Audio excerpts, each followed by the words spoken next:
I remember the weight of the sun that morning more than anything else. It pressed against the parade field at Fort Liberty until the heat shimmered above the white uniforms. The brass band was lined in perfect formation, the flag snapping in rhythm with the wind, and every breath in my chest felt rehearsed. I had waited 17 years for that moment, the day I would finally raise my right hand and speak the oath that my father never lived to finish. My gloves were spotless, my saber glinted against the sunlight, and my pulse marched with the cadence of the drums. When Major General Whitaker stepped forward, I saw the faint smile in his eyes, the kind a mentor gives when a promise is about to be kept. I straightened, chin high, hands steady. Everything about the ceremony felt precise, ceremonial, almost sacred. Then, in the corner of my vision, I noticed movement. A man stepping from the rows of guests.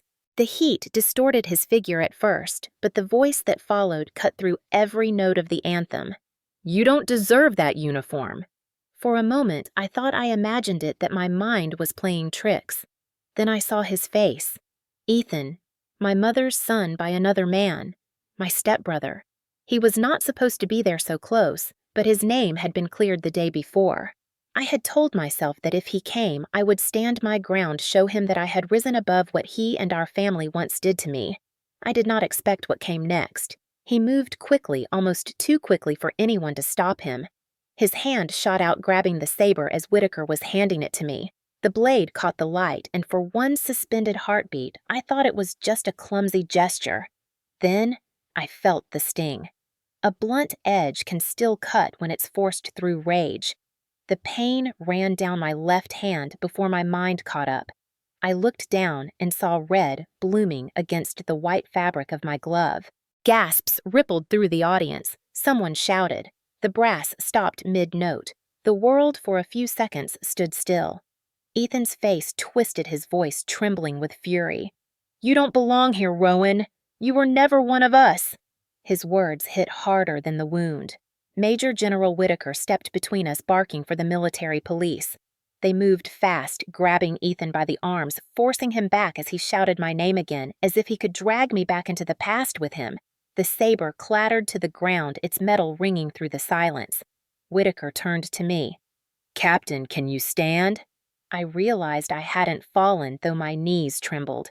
I swallowed hard, forcing my shoulders square. "Yes, sir," I said, my voice low, almost breaking. "I can stand." The wound burned, the blood slid warm beneath the glove, but I raised my right hand anyway. I saluted. The field fell silent again, hundreds of people watching as the blood traced a single red line down my wrist and onto the white cuff. For a second, I wondered if anyone could hear the sound of it hitting the ground. Whitaker's jaw tightened, but he didn't move. He let me finish the salute. Somewhere behind the security line, cameras were already rolling. A local reporter had been live streaming the ceremony, her lens focused on the officer who refused to fall. Later, that clip would circle the internet within hours. The officer who saluted through blood. They would play it on morning news shows, dissect it in comment sections, praise it, doubt it, twist it into something larger than I was. But in that moment, there was no camera. There was only the echo of the anthem, my heartbeat in my ears, and the knowledge that something had just ended. The air felt too still. The field smelled faintly of grass and iron, and I thought of my father's medals of the nights I'd traced their edges as a child, promising I would earn one of my own. Ethan's shouts faded as he was taken away. Whitaker's voice grounded me again, calm, steady. "Hold your head up, Captain Hale. The uniform stands taller than what tries to stain it." I nodded, though tears blurred my vision. The band tried to start again, their music hesitant, uncertain. The ceremony continued as if nothing had happened, but everyone who was there knew something had changed. A promise had been tested in blood, and I wasn't sure yet whether I had passed or failed. I stayed until the last salute was given, until every officer had left the field. The MPs asked if I needed the medic. I said no. They insisted. I finally let them lead me to the tent. As they wrapped my hand, I stared at the faint streak on my sleeve, already drying into a dull brown. That would be the last day I'd ever see my stepbrother free, and the first day the nation saw me not as a daughter, not as a soldier, but as a symbol I hadn't asked to become. If you had seen that moment live, if the camera had panned to you instead of me, would you have looked away? I grew up in a two-story house on Rutledge Avenue in Charleston, the kind with weathered shutters and oak trees that leaned like they were eavesdropping on our lives. To anyone passing by, it looked peaceful. White porch swing trimmed hedges of flag that never touched the ground. Inside, it was a battlefield dressed in silence. My mother, Margaret Hale, had married Douglas Hale when I was 12, a man who wore his retired Navy uniform like a second skin. He called our home his command post. My mother called him Sir more often than she called him dear. He had a son from his first marriage, Ethan 2 years older than me already, tall, athletic, with a grin that always felt like a warning. From the first day, I could tell he didn't want me there. He saw me as the outsider, the reminder that his father's new family came with history he couldn't control. The first time Douglas raised his voice, it was over dinner. The potatoes were cold. He slammed his fist so hard the silverware jumped. My mother flinched, apologized before he even finished shouting. I remember Ethan smirking across the table, pushing the dish closer to me. "You heard him," he said. "Fix it."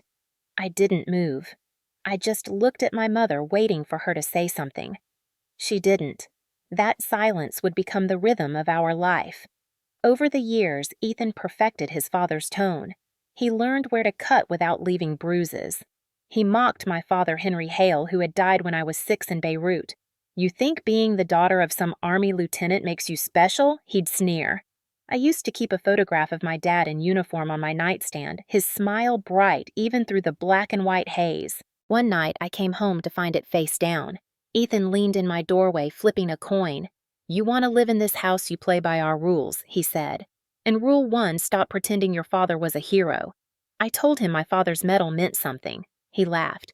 "To ghosts, maybe." When I told my mother, she pressed a finger to her lips and whispered, "Don't provoke him." It was always that.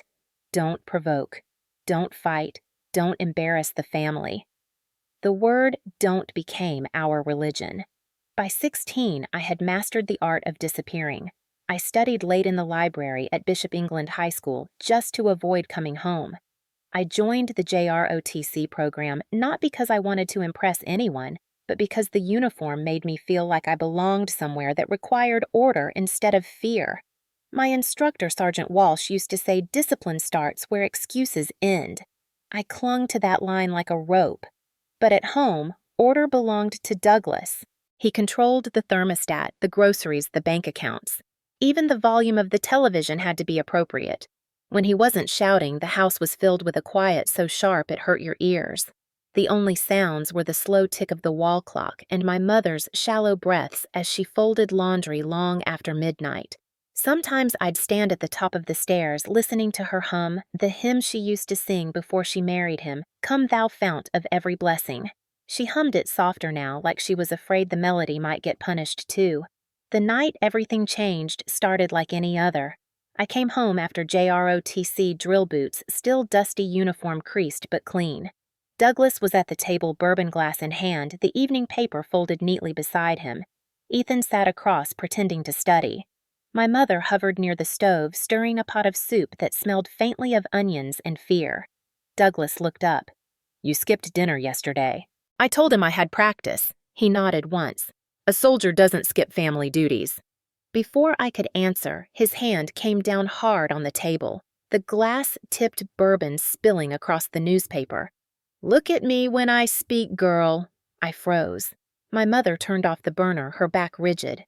Ethan smiled. "She thinks she's one of the boys, Dad, marching around in that uniform." The words snapped something in Douglas. He stood gripping the chair so tight his knuckles whitened. "You want to play soldier," he barked. "Then stand at attention." I did.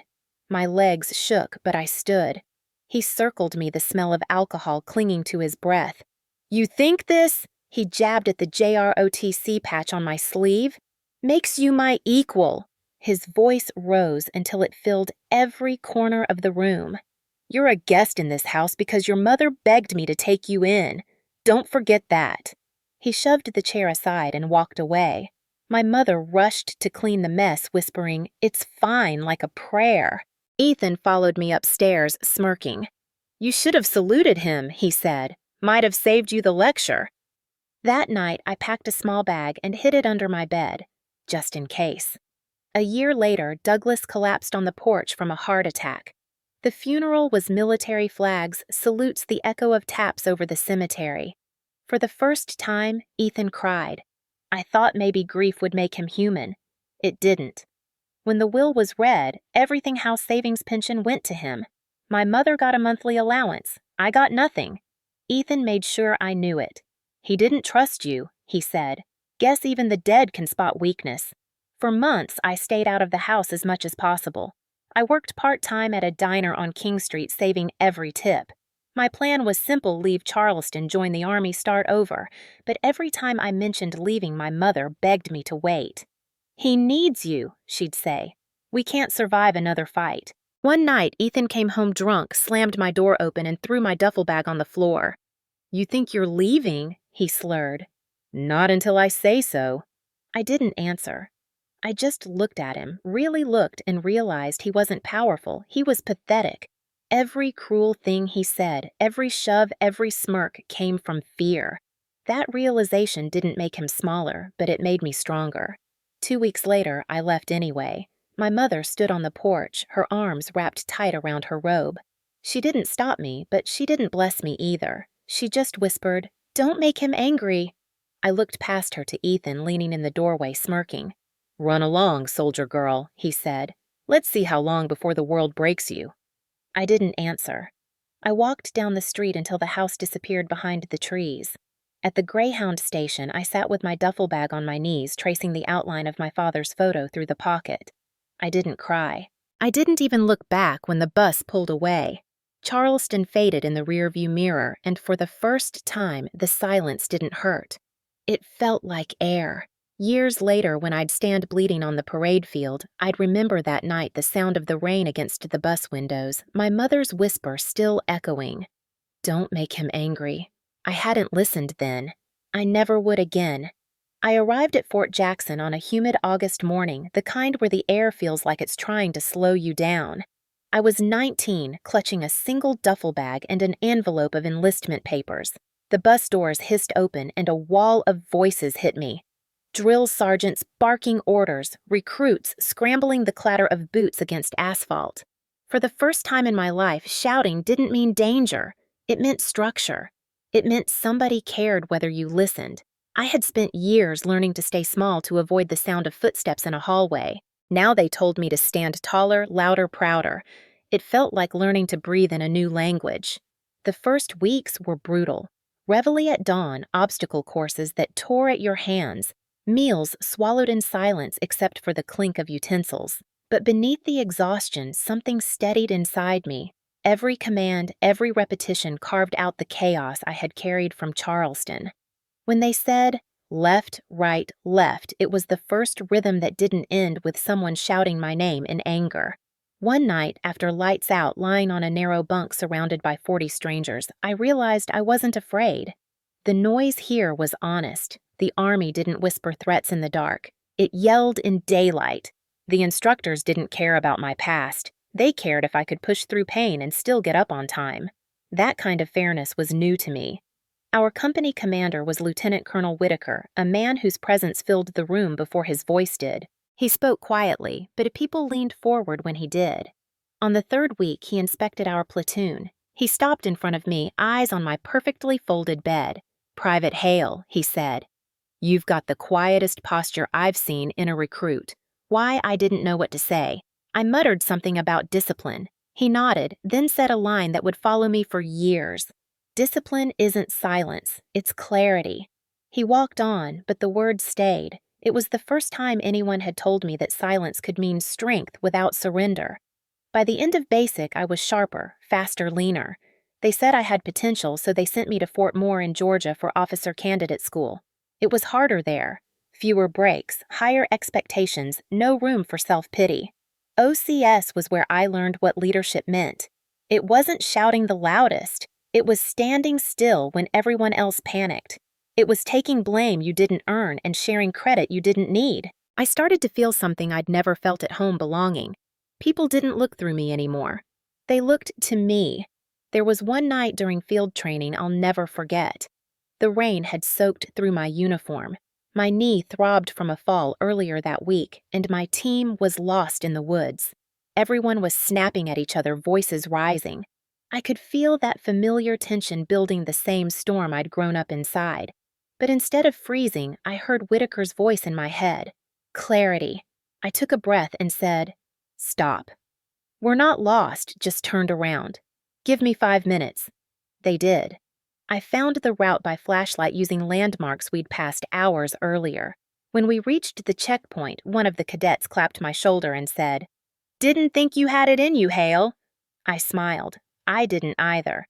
After graduation, they gave me my first posting with a logistics unit bound for Kuwait. It wasn't combat, but it was real enough to test what kind of soldier I was becoming. The desert was unrelenting heat that melted the horizon dust that coated your teeth. Days blurred together in a rhythm of supply runs, maintenance checks, and letters from home. Most recruits complained about missing parties, missing freedom. I didn't. I missed the sound of my mother humming, but I didn't miss Charleston. Every morning as the flag rose, I thought of my father. His service had ended before I could remember his voice, but somehow it felt like I was walking where he left off. During one patrol, our convoy hit a rough patch, and I twisted my knee bad enough to drop. The medic told me I should take leave. I refused. Pain, I had learned, wasn't the enemy. It was a language. When I limped into formation the next morning, Whitaker, now promoted to colonel, was visiting. He looked down the line, saw me holding firm, and gave a small nod. No words, just recognition. That was enough. Months later, back stateside, I received a letter from home. The handwriting was my mother's, looping and fragile. It said, "Ethan says you've changed. I hope the army hasn't made you cold. I hope you still remember who loves you most." I stared at the words for a long time. Love in that house had always meant surrender. I folded the letter carefully and placed it in my footlocker beneath my father's photo. Then I wrote back one line: "I'm learning to stand without shaking." I never knew if she read it. When I was promoted to sergeant, I went back to Fort Jackson for a short rotation as an instructor. Walking those same grounds, hearing the same cadence echo through the morning air, I realized I had become part of something bigger than survival. The Army wasn't my escape. It was my translation into purpose. Every order, every salute, every name tape stitched to a uniform, it all meant that my life finally had definition. There was a saying that recruits used to scribble on the barracks wall: "You come here lost, you leave here found."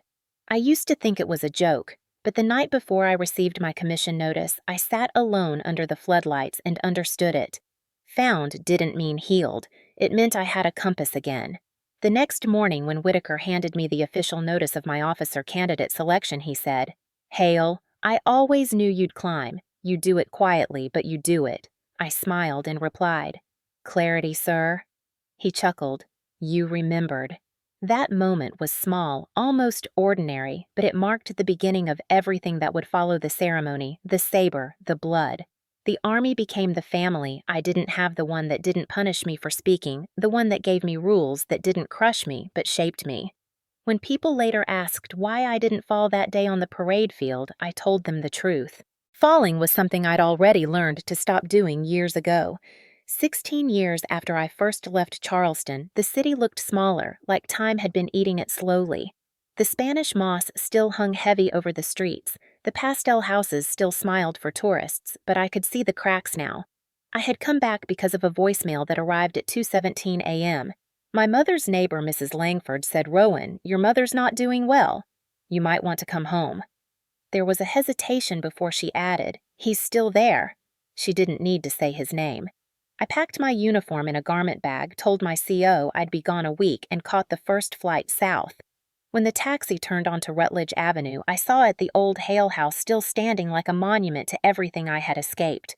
The paint was newer, the porch light fixed, but the windows looked the same.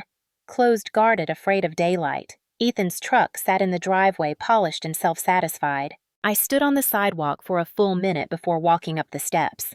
The front door opened before I knocked. Ethan filled the doorway, a beer in his hand, wearing that same smirk that had survived 2 decades without aging. "Well, look who decided to remember her family," he said. I didn't answer. He looked me up and down. "You brought the uniform." "Gonna lecture me on honor I came for Mom," I said. "Where is she?" He stepped aside, just enough to let me through. Upstairs, don't take too long, she tires easily. The hallway smelled like lemon cleaner and old carpet. I could hear the faint hum of the oxygen machine. My mother lay on the bed, thinner than I remembered, her hands trembling even in sleep. When she opened her eyes for a moment, she didn't recognize me. Then, she whispered, "Rowan." Her voice was softer, almost paper-thin. I took her hand. "I'm here, Mom." Tears welled but didn't fall. "He doesn't like when I get upset," she murmured. I wanted to ask who he was supposed to be, but I didn't need to. Ethan's footsteps echoed down the hall. He leaned in the doorway, arms folded. "She needs rest." I turned. "She needs privacy." He smirked. "In my house, don't push it." My mother's grip tightened on my hand. "Please," she whispered. I let go and stood. I followed Ethan into the hall.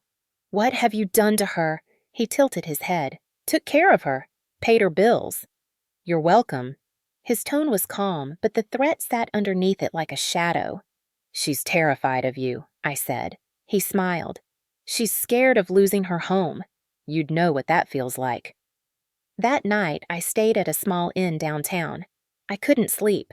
The city buzzed outside my window, tour boats, jazz music, laughter, but none of it reached me. I lay awake staring at the ceiling fan, thinking about the girl who once ran down those same streets to escape that house. The next morning, I called Adult Protective Services. I told them everything. Her isolation, the fear in her voice, the cameras I'd seen in the hallway corners. The woman on the phone took notes, promised to send someone. A week later, I received a polite email, "Case not substantiated." No signs of abuse. When I returned to the house, the cameras were gone. Or maybe hidden better. Ethan met me on the porch, arms crossed. "You went behind my back," he said. "You called them." His voice was low, but his eyes glinted with satisfaction. "She told me." My stomach dropped. "You made her tell you." He leaned closer, close enough that I could smell the bitterness of beer and victory. "You don't get it, do you? You left. I stayed. I built everything here. You're just a guest." I stepped back. "This was never yours." He laughed. "Then why does every bill have my name on it?" Inside, my mother sat at the kitchen table stirring tea she wouldn't drink. I could see bruises on her wrist, faint but unmistakable. "Mom, come with me," I said. "I can get you out." She shook her head. "He'll find me." I crouched beside her. "I can protect you." She looked at me with the saddest kind of love, the kind that knows it's already too late. "You think the army taught you everything," she said, softly. "But there's no uniform for daughters." I stayed another 3 days, waiting for a sign she'd change her mind. Each night, Ethan drank on the porch, talking too loudly on his phone, reminding the neighborhood who owned the house. The third morning, I woke to the sound of an ambulance. My mother had collapsed in the kitchen. The paramedics moved quickly, efficiently. I rode with her to the hospital, holding her hand as machines beeped around us. She never opened her eyes again. At the funeral, Ethan stood at the front, shaking hands like a politician. I sat in the back pew, wearing my uniform. When the pastor asked if anyone wanted to speak, Ethan rose and gave a speech about family loyalty and sacrifice. His voice was steady, his lies smooth. When he finished, he glanced at me, daring me to stand. I didn't. I just looked at my mother's closed casket and whispered, "You said don't fight him. Maybe now I will." After the service, I walked through the house one last time. In her bedroom, I found the small cedar box where she used to keep her jewelry. Inside, among old receipts and broken pearls, was a folded piece of paper, my father's obituary. The headline read, "Army Lieutenant Henry Hale, killed in Beirut, 1983. My mother had underlined one sentence in blue ink, survived by his daughter Rowan. I closed the box and slipped it into my bag. Outside, Ethan stood by his truck smoking. Going through her things already, he asked. "She'd want me to have something that was hers," I said. He exhaled smoke, slow and deliberate. "You can keep the past soldier girl. I'll keep everything else." I looked him in the eye. "One day that line will mean something you can't afford." He chuckled. "Sure.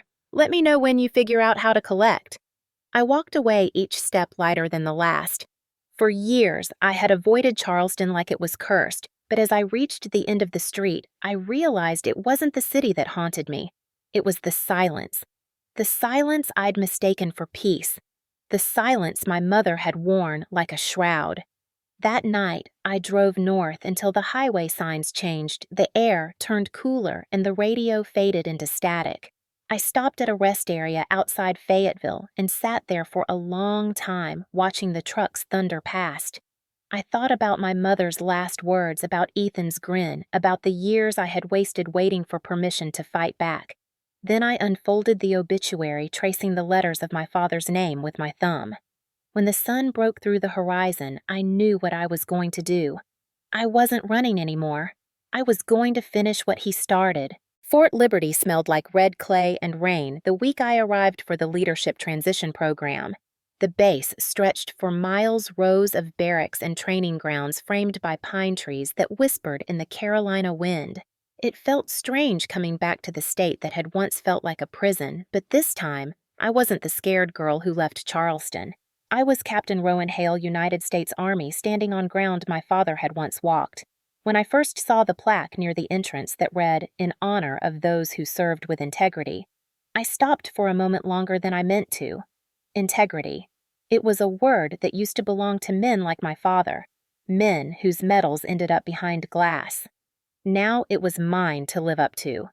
The program was meant for officers transitioning into higher command roles, but for me, it was a rebirth. We trained in decision simulations, ethics scenarios, and tactical leadership exercises. I found a rhythm there again, the cadence of clarity, the one Whitaker had spoken of years ago. By then, he was a major general, older, but no less commanding.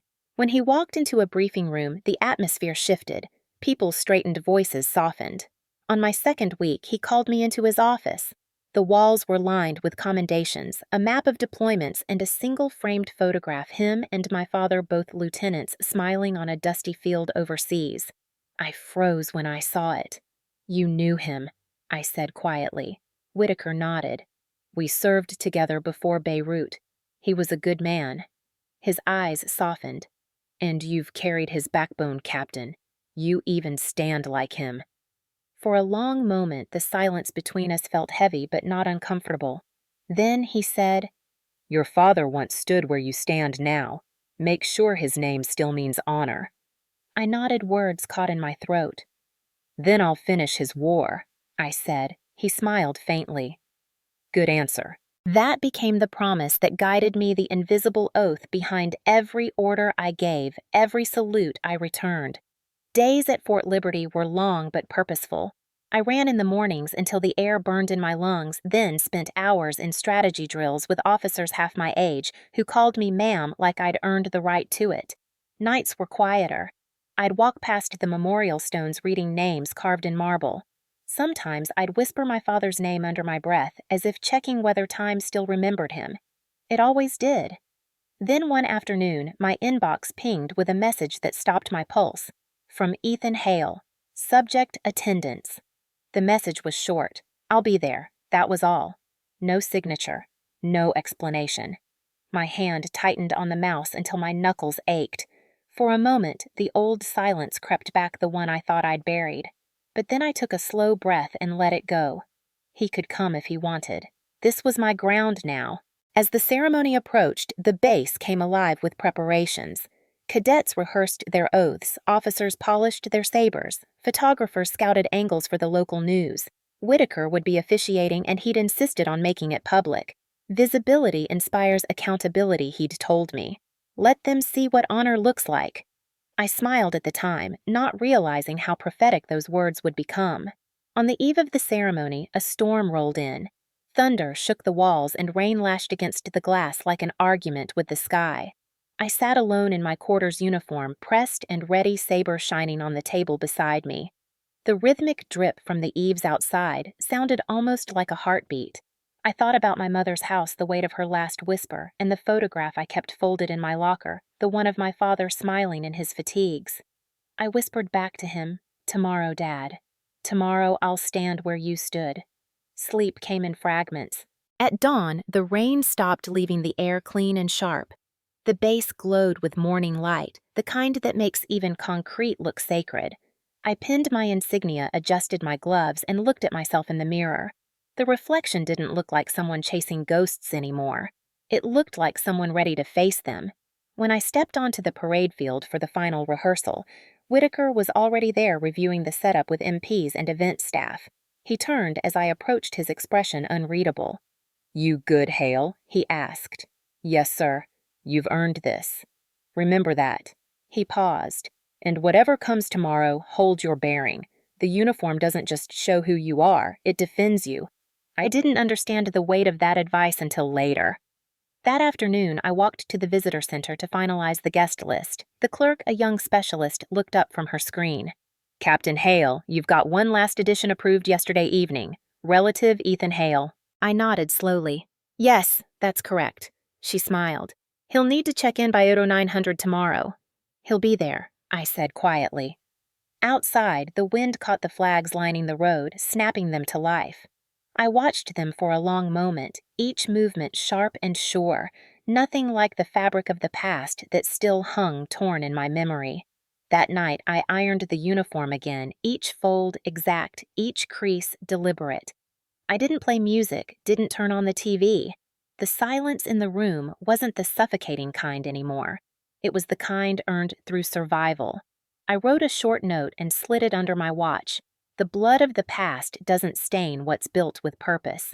Before lights out, I stood at the window and saw the reflection of my Saber glinting under the desk lamp. For a fleeting moment, I imagined my mother standing behind me, brushing invisible lint off my shoulder, whispering, "You're ready." Maybe she was. When I finally turned off the lamp, the base was quiet except for the hum of the security lights outside. The ceremony was hours away. The guests would fill the stands. Cameras would roll. Ethan would be there waiting. But I wasn't afraid. I felt only the weight of my promise to my father, to myself, to every voice that had been silenced and still found a way to rise. Tomorrow wasn't about vengeance. It was about reclamation. The morning of the ceremony broke clear and blue, the kind of sky that makes you forget storms ever existed. The parade field at Fort Liberty stretched wide under the sun, banners snapping in the breeze, brass polished to mirror shine. Rows of guests filled the stands, families, officers, veterans with ribbons fading on their lapels. The band tuned their instruments, the low hum blending into a rhythm that pulsed like a heartbeat. I stood among the line of new officers' gloves, white Saber ready breath measured. Every movement, every second of that day had been rehearsed, but nothing in my training could have prepared me for what waited beyond the script. Major General Whitaker took his place at the podium, his voice steady as he welcomed the crowd. "Today we celebrate those who have chosen to serve not for comfort, not for recognition, but for clarity of purpose." His eyes met mine for a fraction of a second. I nodded slightly. The anthem began. We stood at attention, sunlight glinting off the gold trim of our uniforms. I could feel the heat seeping through the fabric, the weight of the Saber at my side. In that moment, I thought of my father, of the promise I had made. My pulse slowed. I felt calm. When Whitaker called my name, I stepped forward. The audience applauded politely, the sound formal, distant. He turned to the aide beside him who held the ceremonial saber wrapped in its scabbard. "Captain Rowan Hale," he said, "for distinguished service and for upholding the principles of discipline and integrity." I reached for the saber. That's when I saw him. Ethan stood near the front row of guests, dressed in a suit too dark for the Carolina heat, his expression unreadable. For a second, I thought he might simply watch, maybe even pretend to be proud. Then, without warning, he moved. It wasn't a rush, not a run, but a deliberate stride forward, his voice cutting through the air. "You don't deserve that uniform." Gasps rippled through the crowd.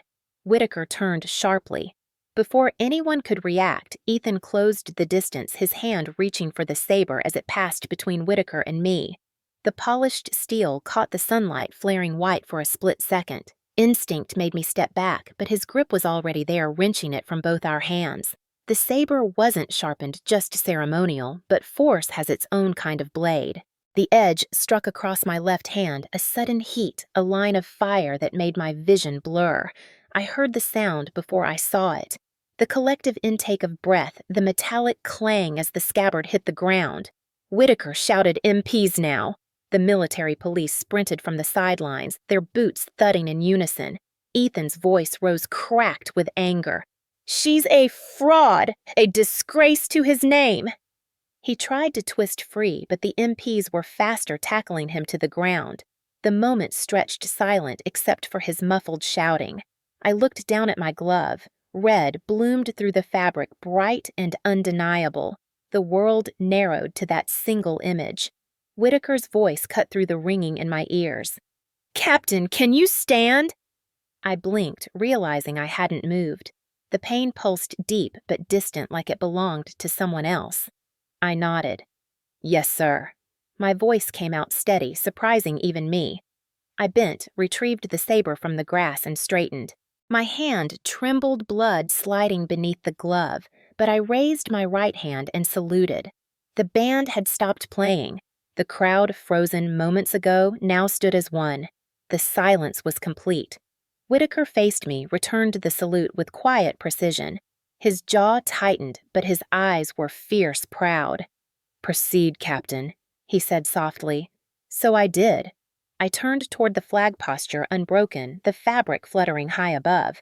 The sun reflected off the saber, catching the crimson on my cuff like it was part of the design. Someone in the audience started to clap, hesitant at first, then louder, joined by others. The sound swelled until it filled the entire field. I didn't hear the words, but I felt them. Applause, awe, disbelief all mixing into something holy and raw. When the MPs dragged Ethan away, he turned once eyes wide with fury. "You think this makes you a hero?" he shouted. I didn't answer. Heroes don't argue, they stand. Whitaker stepped closer, lowering his voice so only I could hear. "Hold your bearing, Hale. The uniform stands taller than what tries to stain it." His words steadied me more than any bandage could. I kept my salute until the last note of the anthem faded. Then I lowered my arm, the blood already drying dark against the fabric. The medical officer approached, whispering, "Ma'am, we need to treat that." I nodded, but didn't move yet. The air smelled like cut grass and something faintly metallic. I could see a local news camera near the stand's lens focused directly on me. The reporter's face was pale, lips moving silently as the cameraman kept rolling. I turned slightly, meeting the lens.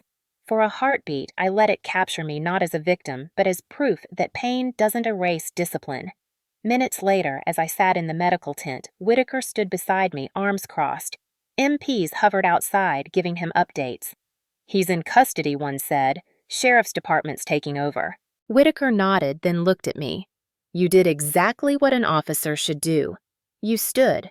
I wanted to say I didn't feel like standing, that inside something had cracked open. But instead, I just said, "He wanted me to fall." Whitaker's eyes softened. "And you didn't." Later, I learned the video of the incident had been streamed live by one of the reporters. Within hours, it spread across the internet, headlines multiplying. "Officer salutes through blood. Fort Liberty ceremony turns chaotic."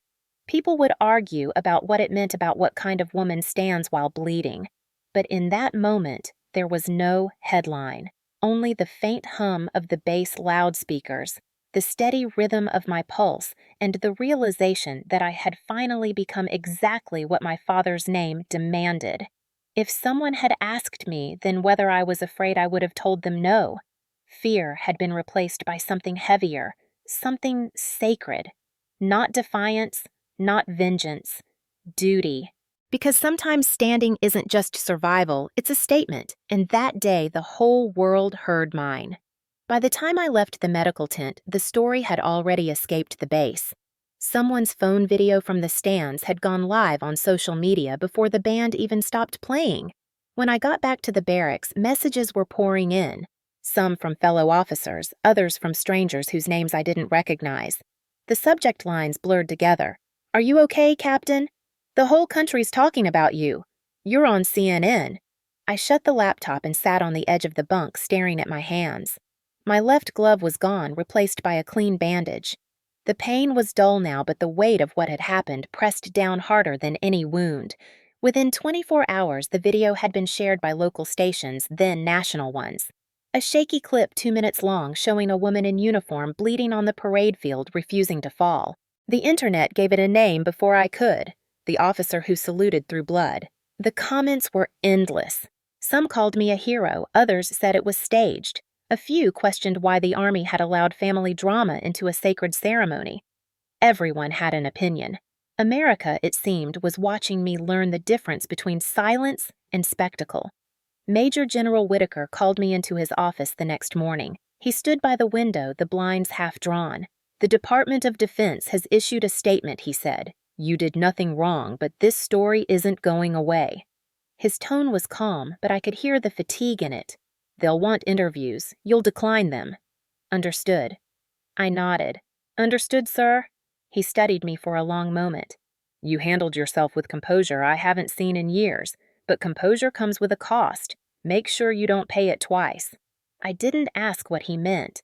I was too tired to think beyond the next breath. That afternoon, a CNN reporter stood outside the base gate's microphone in hand. The chyron at the bottom of the screen read, "Fort Liberty officer shows extraordinary calm." Whitaker appeared beside her, his voice clipped deliberate. That salute was discipline, not theater. It's what every soldier is trained to do, stand when it would be easier to fall. His defense of me only fueled the coverage. News anchors replayed the clip, slowed it down, analyzed the moment the saber struck the drop of blood, the exact second I raised my hand. They called it symbolic. They called it tragic. They called it everything except what it really was: unfinished business.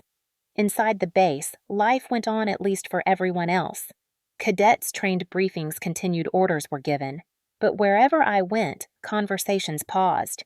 Eyes followed. Some saluted with a new kind of respect, others with quiet pity. The uniform felt heavier, as if the fabric had absorbed the weight of every headline. I told myself it didn't matter, that dignity didn't need defending. But late at night, in the stillness of the barracks, I could hear the echo of Ethan's voice from the field. "You don't deserve that uniform." The MPs had transferred him to the county jail that evening. Assault on a federal officer, disturbing a military ceremony. Trespassing charges that sounded clinical, detached, nothing like the chaos they represented. I tried not to think about it, but his face appeared on the news anyway, mugshot-lighting eyes full of defiance. Commentators speculated about our family, our past, our motives. They called it a tragedy of bloodlines. I turned off the TV. The following week, my bandage came off. The cut had healed into a narrow line across my palm, thin but permanent. At Womack Army Medical Center, the nurse wrapped my hand, gently humming under her breath. "Why didn't you scream?" she asked. Her tone was curious, not cruel. I looked at her, then down at the scar. "Because he wanted me to." She paused, then nodded like she understood something wordless. "You're tougher than you look, Captain." I smiled faintly. "That's the point. When I returned to duty, public affairs officers briefed me on how to respond if journalists approached. Keep it short. No speculation. Always say you're proud to serve when advised."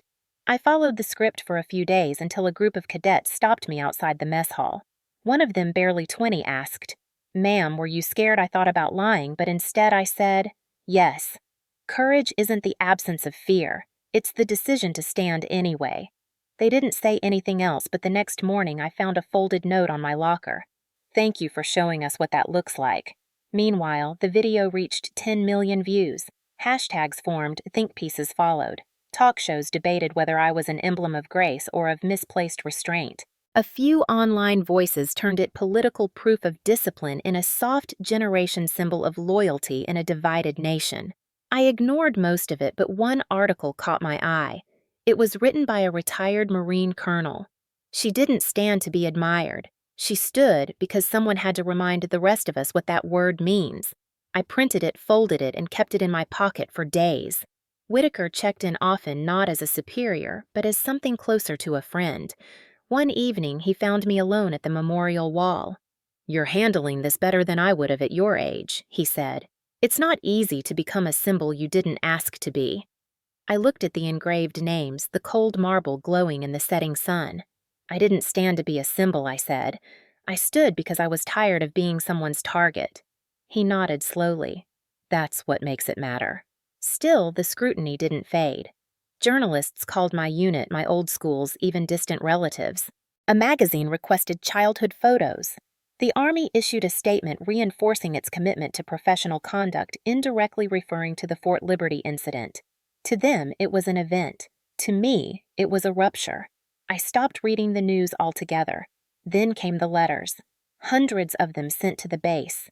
Some handwritten, some printed from email. Veterans' widows' parents. People who said they saw themselves in that salute. One from a woman in Kansas read, "My husband served 20 years. He always said, 'Discipline is dignity.' You reminded me of him." Another from a young private said, "When the world mocked me for crying during training, I remembered your face and stood back up." Each letter was a fragment of something larger, proof that what began as humiliation had transformed into testimony. But not every letter was kind. A few accused me of bringing shame to the uniform, of letting personal drama stain the flag. One even said, "If you couldn't control your family, how can you lead soldiers?" Those words cut deeper than the saber. Yet for every insult there were 10 words of grace, and that ratio kept me upright. By the end of the month, the Pentagon had officially closed its review of the incident. No misconduct, the report read, but Whitaker warned me the ripples would continue. "The internet never forgets Hale," he said, "but you get to choose what they remember you for." That night, I sat in my quarters' lights, dimmed the folded flag on my desk, catching the glow from the window. I thought about the headlines, the noise, the endless opinions. Somewhere in that static, I heard my father's voice, the one I'd only ever known through imagination. "Stand clear, not quiet." The words weren't real, but they steadied me. I opened my laptop one last time and clicked on the viral video. Watched myself again, motion by motion. The shock, the blood, the salute. It didn't feel like me anymore. It felt like someone else's myth. I closed the tab. For the first time since that day, I slept without dreaming. America had watched me bleed, argue, and rise. Now it was time for me to reclaim what they'd turned into spectacle. The story wasn't about how I stood. It was about why I didn't fall. The official investigation began 3 weeks after the ceremony, but the whispers started much earlier. CID agents arrived at Fort Liberty in plain clothes, moving quietly between offices, reviewing security footage and interviewing anyone who'd stood within 50 yards of the parade field that morning.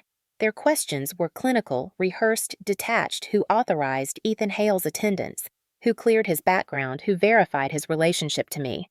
I answered every question twice, once for the Army's record and once for my own clarity. I wasn't afraid of what they would find.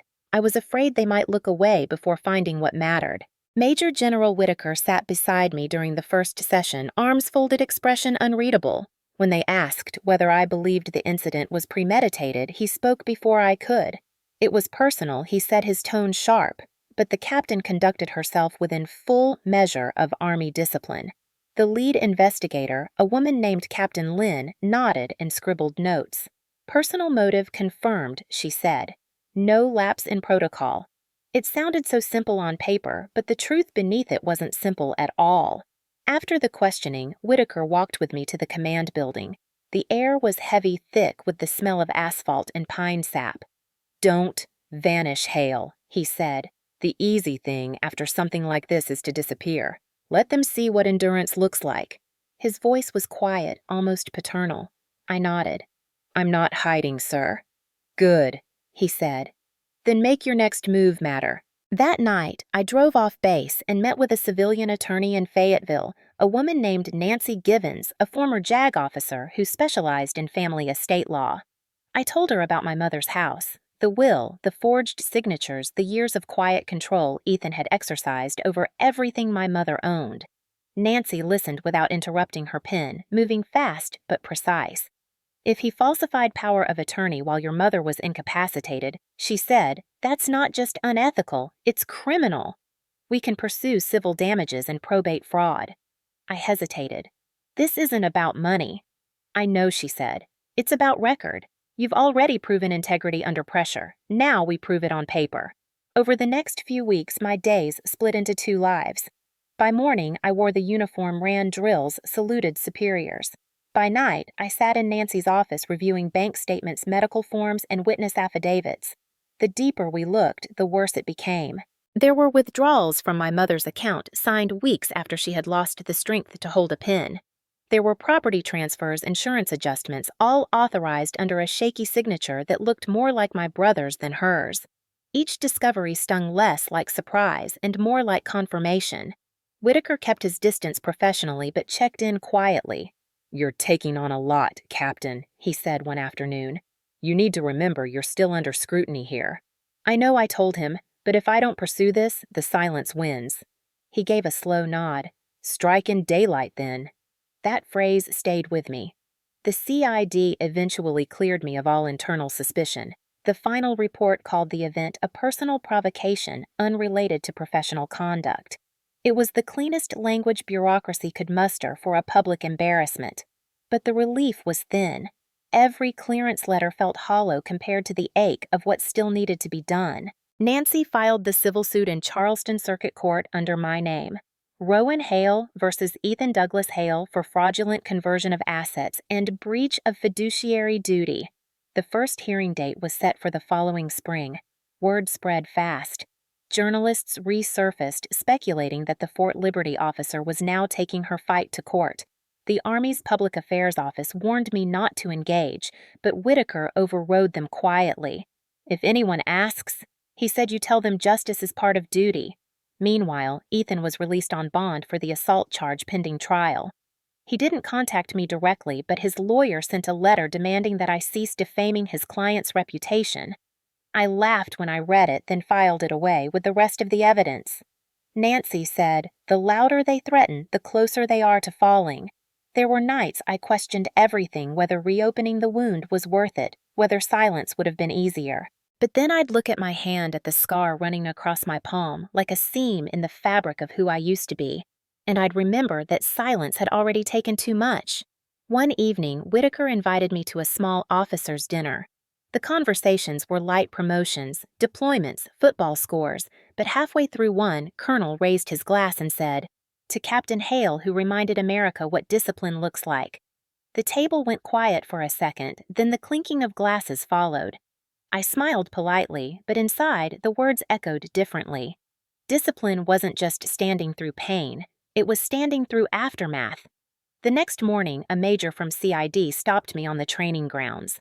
"Just so you know," he said, "they're closing the Fort Liberty file completely. You're cleared of everything." I thanked him, but it didn't feel like closure. The Army's paperwork could only seal its own boundaries. The real war was still waiting back in Charleston. A week later, I drove there again with Nancy. We walked past the same courthouse steps I'd once dreaded as a child, hand in hand with my mother during traffic hearings my stepfather never attended. Now, I walked those same steps in uniform. Cameras flashed, reporters called out questions, but I kept walking. Inside, the clerk handed Nancy the case schedule. "You'll have discovery in 30 days, she said. "And Captain Hale, thank you for your service." I smiled faintly. I'm still serving. That evening back in Fayetteville, I stood in front of my locker and looked at my reflection. For the first time in months, I felt a calm that wasn't temporary. It wasn't victory, not yet. But it was direction. The headlines shifted again soon after the officer who fought without yelling. It made me laugh when I first saw it.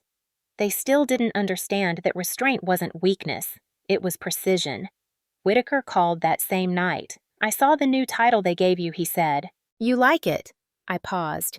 "I didn't fight without yelling, sir. I just learned to aim my voice." He chuckled softly. "That's how wars are really won." The investigation was over, but something deeper had begun: the reclamation of truth, not just in a courtroom, but under the uniform itself. The courthouse in Charleston had the same smell I remembered from childhood: old paper furniture polish and the faint trace of humidity trapped between marble floors and oak doors. On the morning of the trial, the air outside buzzed with voices and camera shutters. Reporters lined the steps waiting for a glimpse of the Fort Liberty officer now taking the stand against her own family. I walked up those steps in my Class A uniform hat tucked under my arm, the heels of my shoes echoing with each stride. Nancy Givens walked beside me, her briefcase swinging rhythmically, her face calm but sharp. "Remember," she said quietly, "we're not just proving fraud. We're proving a pattern. I nodded. He spent his whole life building patterns. Let's unravel one. Inside the courtroom was colder than I expected. The wooden benches gleamed under fluorescent lights. Ethan sat at the defendant's table in a gray suit, hands folded, expression perfectly composed. It was a look I'd seen my whole life, the face he wore before delivering cruelty disguised as control. When he noticed me, his lips curved slightly, the same smirk from the parade field, softer now, but just as poisonous. The judge, a stern woman named Rebecca Dunn, entered. "All rise." The bailiff's voice echoed, and we stood. The trial began.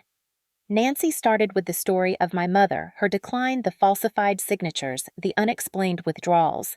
She presented the bank records, the notarized affidavits from neighbors who'd seen Ethan collecting mail, the medical reports showing my mother's condition during the supposed authorizations.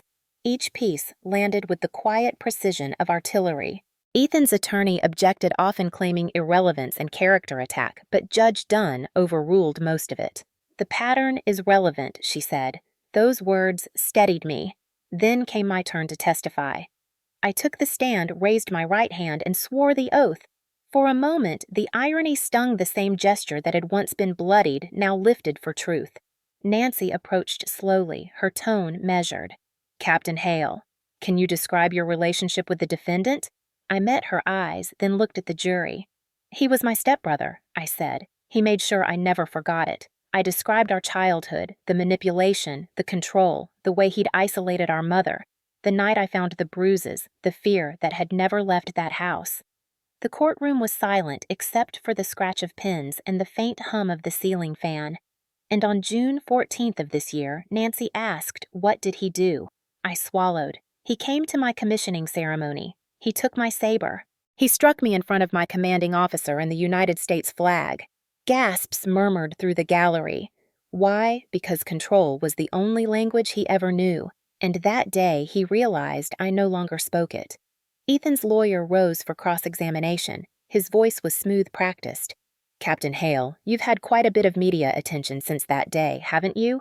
"I didn't seek it," I said. "But yes. And would you say your reputation has benefited from it?" "If you call public humiliation and a permanent scar a benefit, then yes." The lawyer smiled thinly. "So perhaps you understand that attention can sometimes color perspective." "Or reveal truth," I replied. The jury's eyes stayed fixed on me. He shifted tactics. "Isn't it possible, Captain, that your brother was simply trying to stop a ceremony he believed dishonored your family?" I leaned forward slightly. "If you believe violence is a form of honor, then perhaps you and he have something in common." The courtroom stirred. The judge rapped her gavel once. "Move on, counselor." When the cross-examination ended, Nancy called our final witness, Major General Whitaker. He entered in full uniform, medals gleaming, posture as solid as always. The courtroom seemed to stand a little straighter just by his presence. General Nancy began. "You were present at the ceremony in question." "I was," he said firmly. "And you saw the defendant's actions. Every second. Can you describe Captain Hale's conduct immediately afterward?" Whitaker's eyes met the jury. In 30 years of service, he said, "I have never seen that kind of composure." She didn't panic. She didn't retaliate. She did what soldiers are trained to do. She stood. He paused. What happened on that field wasn't about spectacle. It was about dignity. The courtroom was so quiet I could hear someone breathing 2 rows back. The opposing counsel tried to shake him, asking if perhaps the Army was using this incident for image. Whitaker didn't blink. "Discipline doesn't need a press release," he said. "It stands on its own." His words landed like a verdict before the jury had even deliberated. Ethan took the stand last. He was calm, almost rehearsed. He spoke about duty, about resentment, about protecting family honor. He said I had always been ungrateful, that my ambition was a betrayal of our name. At one point, he turned toward me and said, "You always needed an audience, Rowan." I looked back at him, my voice even. "Not anymore." His control cracked, then a tremor in his voice betraying the calm. "You made me do it," he said. "All those years you provoked me." Nancy didn't even have to object. The damage was done. The jury saw what I'd lived with my whole life, the polished cruelty hiding just beneath his civility. When closing arguments began, Nancy spoke last. Her voice didn't rise, it deepened. This case isn't just about money or property. It's about truth reclaimed. Captain Hale didn't ask for headlines or pity. She asked for accountability from a family that weaponized silence and a brother who mistook power for love. The law exists for moments like this to remind us that control ends where dignity begins.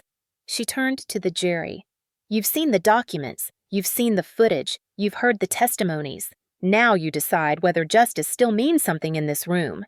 The jury deliberated for 3 hours. I spent that time in the hallway sitting on a wooden bench, my hands folded around the locket that held my father's photograph. Whitaker sat beside me silent but steady. When the bailiff finally opened the door, my pulse slowed to a crawl.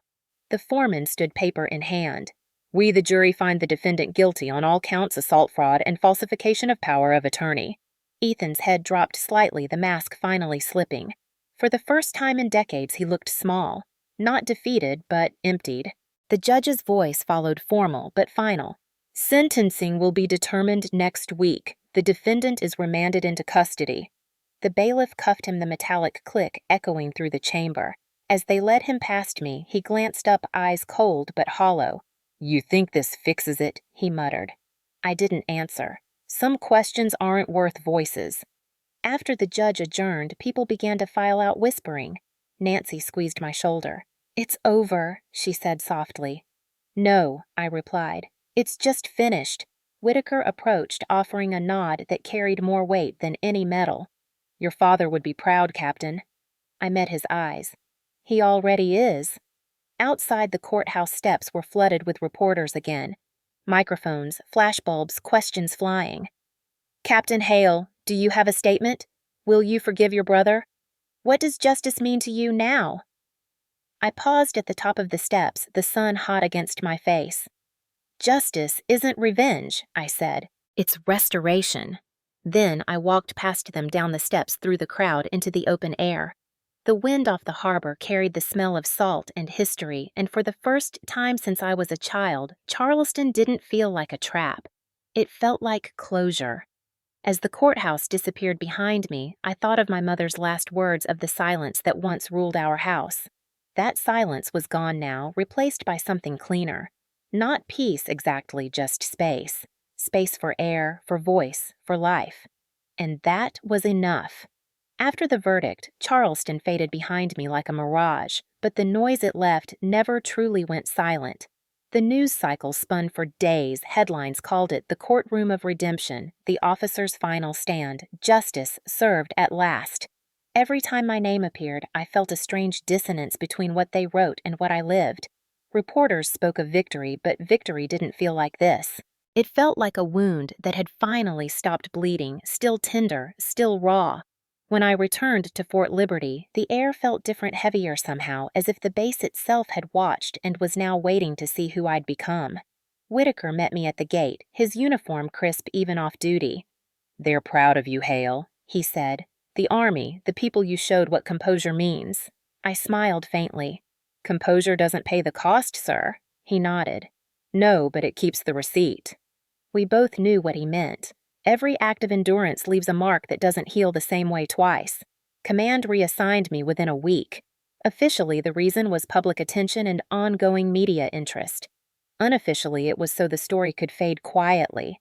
I was transferred to a logistics command post in Richmond, Virginia. A desk job, light responsibilities, minimal exposure. It wasn't punishment, not exactly. It was a holding pattern. The Army's way of protecting both its image and its wounded symbols.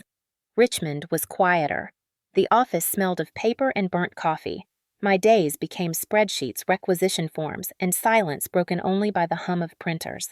Every morning, I arrived early, saluted whoever crossed my path, and worked until the sun dipped below the James River. No cameras, no applause, no chaos, just order. Yet in that order, I found the one thing I'd always feared: emptiness. Sometimes I'd wake in the middle of the night, hand on the scar across my palm, half expecting to see blood again. Other nights, I'd dream of my mother standing at the window, whispering the same phrase over and over. Don't make him angry. When I woke, I'd whisper back, I didn't. Not anymore. The Army psychiatrist called it post-event dissonance. You built your whole identity on survival, she said. Now that the fight is over, you don't know what to do with the quiet. I told her she wasn't wrong. But she wasn't completely right either. The quiet wasn't empty. It was heavy with everything that couldn't be said out loud.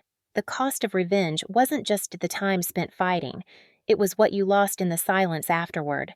A few months after the trial, Whitaker came to visit Richmond. He'd been promoted again, but retirement was on the horizon. We had dinner at a small diner off base. The waitress called everyone sweetheart, and the jukebox hummed old country songs. Over coffee, he asked, "Do you regret it?" I didn't answer immediately. I thought about the courtroom about Ethan's eyes when the cuffs closed. "No," I said finally, "but I regret what it took to make it necessary." He stirred his coffee, then said, "Some wars you win quietly, Captain. Some you just outlast." I nodded. "And this one?" "You did both," he said. That night, when I returned to my quarters, I opened my personnel file, the one every officer keeps sealed for years. The last line read, "No disciplinary action required." Such small words for such a long road. I stared at them for a long time before closing the folder. It wasn't closure, but it was something close enough to breathe through. The saber from the ceremony had been returned to me months earlier, sealed in a glass evidence box. I kept it on the shelf above my desk untouched. Sometimes I'd catch its reflection in the morning light, the edge that had once drawn blood, now dulled inert. People asked why I didn't melt it down or donate it to a museum. I always said the same thing, because it's proof that I stood. In the months that followed, I turned down every interview request, every documentary offer, every invitation to share my story. The world wanted a soundbite, a packaged redemption arc. But real redemption doesn't play well on air. It's too slow, too quiet. It doesn't end with applause, it ends with breathing. On the anniversary of my mother's passing, I visited her grave for the first time since the trial. The cemetery was small, shaded by magnolias, the air thick with summer rain. I knelt, placed a single white carnation, and said, "He's gone, Mom. You can rest now." I waited for something: wind, warmth, forgiveness, but there was only stillness. And maybe that was the answer. Driving back to Richmond, I thought about the phrase that had followed me since that day on the parade field, the officer who saluted through blood. It had become a headline, a meme, a metaphor. But for me, it was just a moment, a single second, where choice outweighed fear. That's all it had ever been. Months later, the Army published a short internal article about the Fort Liberty incident, framed as a case study in resilience. My name appeared once in a paragraph near the end. Captain Rowan Hale exemplified the discipline expected of every officer under duress. That was it. No mention of blood, of pain, of family. Just discipline. I folded the magazine closed. That was all I'd ever wanted to be remembered, not for what broke me, but for what I refused to let break. On my last night before reassignment review, I sat by the window, the city lights blurring through the drizzle. I thought about Ethan in prison, about the house on Rutledge Avenue, about Whitaker's words. Some wars you win quietly. I realized then that revenge had never really been the point. It had been the road to something harder understanding. When I turned off the lamp, I looked once more at the Saber's reflection on the wall. "You didn't break me," I whispered. The words weren't anger. They were relief. The next morning, I signed the transfer papers and handed them to the clerk. She smiled. "New beginnings, Captain," I nodded. "No," I said, "just the next chapter." And as I walked out of that building into the cold Virginia air, I finally understood the cost of revenge. It doesn't take your soul. It just tests how much of it you're willing to spend to buy back your own peace. Leaving the Army was not a single day, but a slow unraveling. Paperwork, evaluations, clearances, signatures, it all felt mechanical, like undoing years of stitching. My uniform hung pressed and ready in the closet, yet every time I looked at it, it seemed to belong to someone else, someone who had already finished her war. When the discharge papers finally came through, they read honorable separation, distinguished conduct. No line could capture what that truly meant. It wasn't an ending. It was a reclamation. I packed my few belongings into the back of a government-issued sedan and drove north toward Richmond. For the first time in almost 2 decades, the road ahead had no orders attached, just silence and horizon. Richmond became more than a post. It became a rebirth. I rented a small apartment overlooking the James River, the kind of place where the windows fogged up in winter and the evenings smelled faintly of rain on brick. The first week felt like exile. My mornings were empty, my hands restless. But by the second week, something shifted. One night, as I sat staring at the Saber displayed on the shelf, the one that had once drawn blood, I thought about what Whitaker had said. Discipline isn't silence, it's clarity. That sentence echoed louder than ever. For years, I had treated silence as strength, as if endurance without expression proved worth. But silence had also been the cage. It had protected me, yes, but it had also protected the people who hurt me. That realization landed like a command. I opened my laptop and began to write.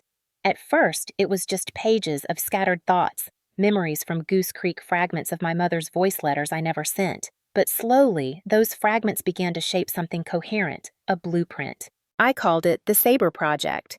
The name came naturally. The saber, once an instrument of pain, would now become a symbol of rebuilding. I envisioned a nonprofit that would help veterans, particularly women, who had faced domestic control and emotional abuse after service. The statistics were staggering.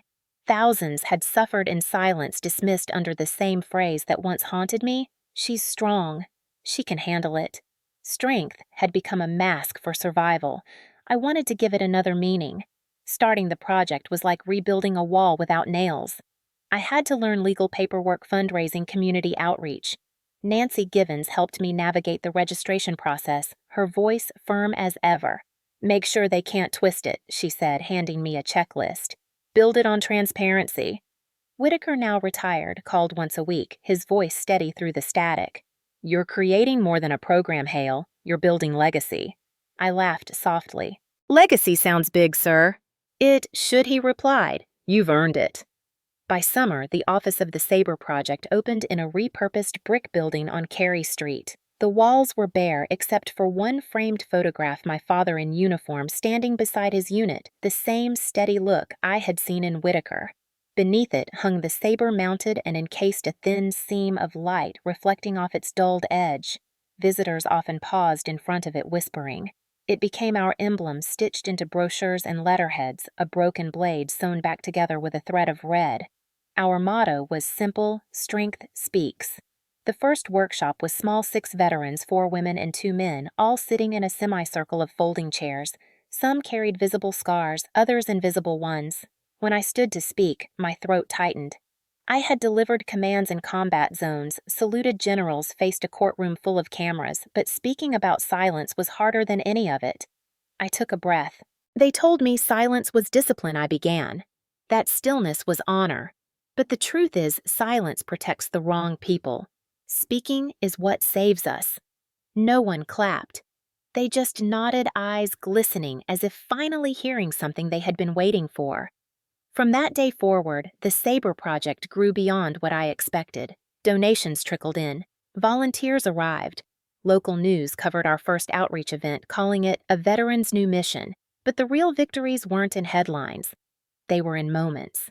A Marine widow who hadn't spoken publicly in years stood up during a session and said, "I thought endurance meant hiding." It doesn't. A young sergeant whispered after a group talk, "I saw your clip back then. I thought you were crazy for saluting. Now I understand why you did." Every story was another thread, another stitch in the blade. Whitaker attended our 1-year anniversary gathering. He looked older, the lines on his face deeper, but his eyes carried the same command. When I finished my speech, he approached the podium, resting a hand on my shoulder. "You've turned pain into instruction, Hale." "Not many do that." I smiled. "You taught me the difference between breaking and rebuilding, sir." He nodded once. "You did the rest." Later that evening, as the building emptied, I lingered in the quiet. The saber gleamed faintly in the dim light. I touched the glass, tracing the fracture line sealed with red. "You used to cut," I whispered. "Now you remind." Outside, rain tapped softly against the windows. I realized that for the first time in my life, I wasn't reacting to trauma. I was shaping it into something that could outlast me. Weeks passed, then months. The center became a steady pulse of voices, counselors, survivors, advocates. Each morning I arrived early, brewed coffee, and walked past the Saber before turning on the lights. It became ritual. Every reflection on that blade reminded me that endurance alone wasn't enough. Endurance had to evolve into purpose. The Saber Project began collaborating with the Department of Veterans Affairs by late spring. We hosted panels, recorded podcasts, built partnerships. One evening, a journalist asked me during an interview, "Captain Hale, do you ever miss the Army?" I smiled. "Every day," I said, "but I serve differently now." That night, sitting by the river, I thought about my father, my mother, even Ethan. Not with hate anymore, just distance. They were all pieces of the same origin fragments that led here. The sound of the water reminded me of every cadence march, every salute, every quiet night spent waiting for dawn. It wasn't silence anymore. It was voice. The real rebirth didn't come from the organization or the accolades. It came from a single truth I finally said aloud during one of our sessions. Strength isn't the absence of scars, I told them. It's the courage to show them. The room fell silent, but it wasn't the kind of silence that traps. It was the kind that listens. And in that moment, I knew the war was over. Not because I had won it, but because I had learned how to speak after it.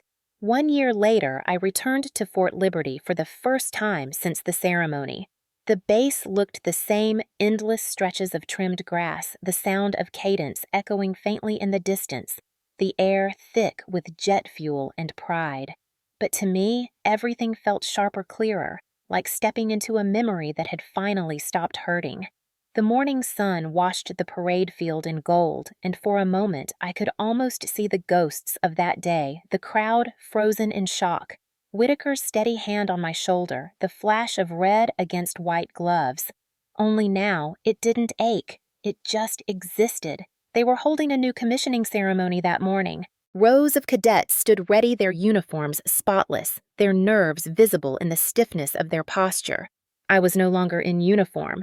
I wore a simple navy dress, a silver pin in the shape of a saber on my lapel. As I took my seat among the guests, a young officer beside me whispered, "You're Captain Hale, aren't you?" I smiled. "I was," I said. "Now I'm just Rowan." He looked at me with something between awe and gratitude. "My sister showed me your video when I enlisted," he said quietly. It made me understand what the word honor means. Major General Whitaker, now retired, but invited as guest of honor, stood at the podium. His hair was more silver than before, but his voice carried the same steady authority. "A year ago, he began, we watched one of our own remind the nation that honor isn't performance, it's endurance. Today, we commission new officers who'll carry that same spirit forward." His eyes found me in the crowd, and for a heartbeat, I saw the mentor who had stood beside me when the world turned violent and still. He nodded once, almost imperceptibly. It was enough. After the ceremony, people came up to greet me. Parents, cadets, strangers. One mother with trembling hands said, "My daughter joined because of you. She said if you could stand bleeding and still salute, she could stand through anything." I didn't know how to respond, so I just said, "Tell her to stand for herself, not against the world. That's where strength begins." Later, Whitaker and I walked the length of the parade field together. The grass had been reseeded, the surface smooth and unmarked. "Strange, isn't it," he said, "how places forget faster than people." I nodded. "That's what makes memory necessary." He stopped looking at me with a faint smile. "You finished your war, Hale." I looked back toward the flag flapping softly in the wind. "Maybe. But some wars aren't meant to end, sir. They just change form." He chuckled quietly. "You always did have a poetic way of turning pain into doctrine." I smiled. I learned from the best. We reached the memorial wall, newly polished sunlight glinting off the engraved names. Whitaker ran his fingers along one inscription, someone he'd once commanded. "We spent our lives teaching that honor is duty," he said. "But I think you taught me something else, that honor is also endurance and truth." I looked at my reflection in the marble, the faint scar still crossing my palm. "Honor isn't blood," I said softly. "It's what you give after the bleeding stops." He didn't reply, but his silence carried agreement. As the day faded, the crowd dispersed, leaving the field quiet. I stood alone for a while, watching the last rays of sunlight catch the flagpole. In that glow, I could almost feel my father's presence not as a ghost, but as continuity, the same lineage of resilience that began long before me. He had died a soldier. I had lived as one. Both of us had learned in different ways that valor wasn't about victory. It was about standing when standing was the hardest thing to do. Before leaving, I walked through the small exhibition hall near the visitor center. There, in a glass case beside the photos of notable ceremonies, was the Saber, polished, still dulled from evidence tagging. A small plaque beneath it read, Fort Liberty Commissioning, June 14th, symbol of courage and composure. I stood in front of it for a long time, my reflection merging with the glass. Once that weapon had cut me open in front of the world. Now it reminded others to rise. I didn't touch it. I just whispered, "Thank you for teaching me how to stand." As I stepped outside, the air was cool, the horizon burning orange over the tree line. Somewhere far off, cadets were still drilling their voices, blending into rhythm. For the first time in years, I felt peace, not the kind that comes from winning, but the kind that comes from understanding what loss was for. When I reached the car, I looked back once more at the base. My voice broke the quiet. If you've ever stood bleeding while the world looked away, I murmured, "This one's for you." Then I started the engine, drove toward the setting sun, and let the past stay where it belonged, visible but no longer in command.